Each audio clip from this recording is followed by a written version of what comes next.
So in today's video, we're going to be looking at how you structure your essay. We're going to be looking at the introductory paragraph, what should be included in the body paragraph, and the conclusion paragraph.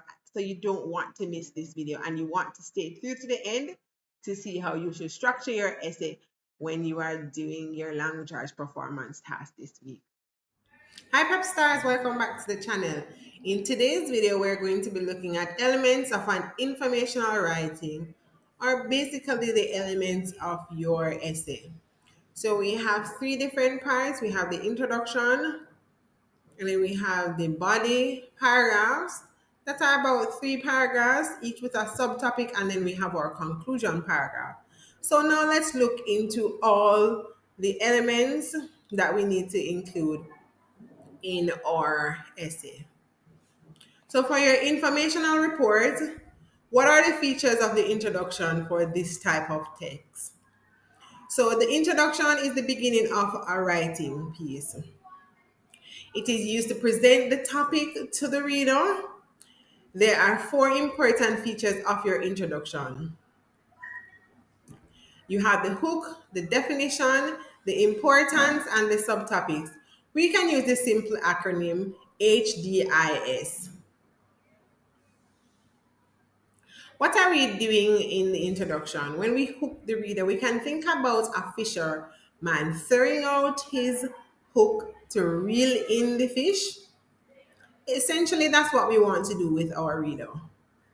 So we want to start with a strong start. This is very important. We can use stories connected to our topic, surprising facts, onomatopoeias, or questions. And then we have our definition. We need to give a brief definition of who our topic is about or what our topic is about. And then we have the importance. We need to inform the reader about why our topic is important. And finally, we have the subtopics. We need to let the readers know the subtopics are sections that we'll be writing about later in our body paragraphs. Now let's look at a sample introduction.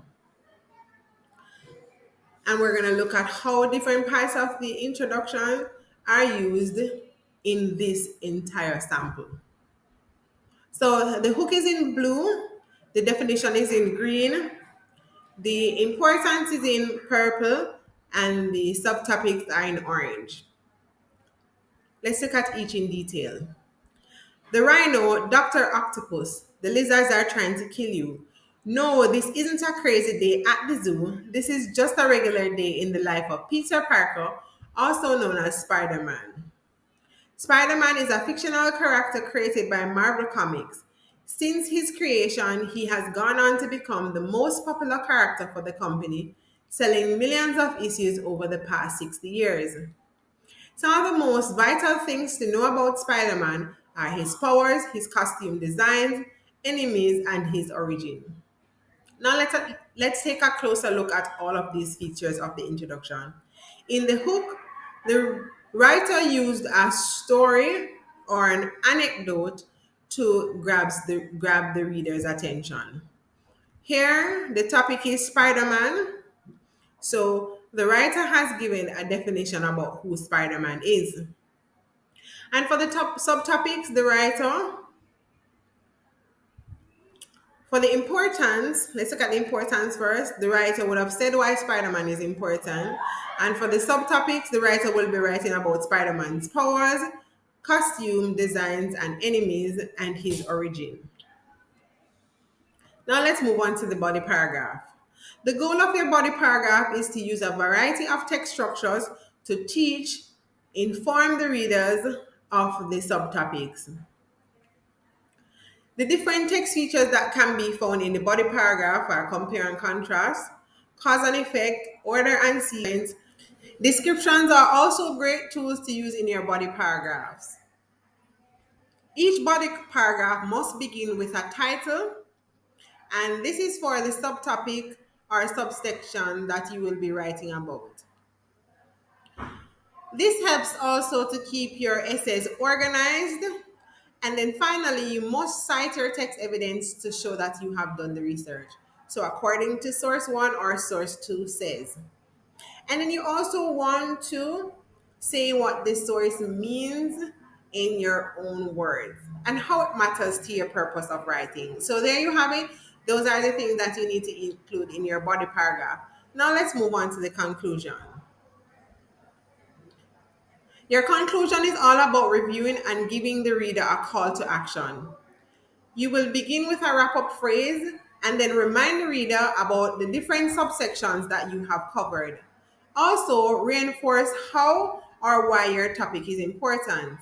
You must also suggest a way for readers to become involved with or experience your topic and then recommend a way for the reader to learn more about your subtopic. So there you have it, students. That's all you need to prepare yourself for your examination. For watching the video. Again, everyone, I wish you all the best on the examination. I can't wait for you to go into the examination and execute because you have been doing a lot of preparation. So I know that you're ready for the examination. So we're going to move into the curriculum based test practice as soon after the performance task is wrapped up so we can get you all the way to the highly proficient top list. All right. So I'll see you in our next video. Please remember to like the video, share it to as many of your friends as possible, and stay tuned to all the information that we're sharing on the channel.